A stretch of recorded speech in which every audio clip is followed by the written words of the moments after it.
Сәлем достар, бұл құпия каналы, сіздермен бірге Әлфия. Осыдан бұрын Құран сүрелерін салған болатынмын. Әр сүрелер өзінің мақсатына, әр мақсатқа арналған. Сондықтан қазір Араф сүресін қасиетін айтатын боламын. Сүре Араф ол 7-ші сүре Құранда. 7-ші сүре болып жазылған.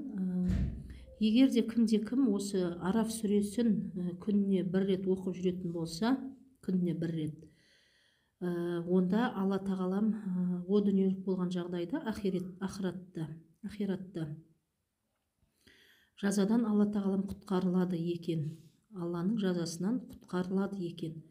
Сондықтан достар, осы сүрені күнде айтып жүруге кеңес беремін. Осы сүрені айтып жүрсеңіз күніне бір рет, о дүниеде Алла тағаланың жазасынан құтқарылады екен. Сүрені оқыған кезде ескерту, міндетті түрде дәретті болу керек, және үстіңіз таза жерде бетіңізді құблаға қаратып бұл сүрені оқу керек. Достар, мені қолдап, лайк басып кетіңіздер. Бұл маған шабыт береді, мотивация береді, ары қарай каналымды дамытуға күш береді. Сәттілік.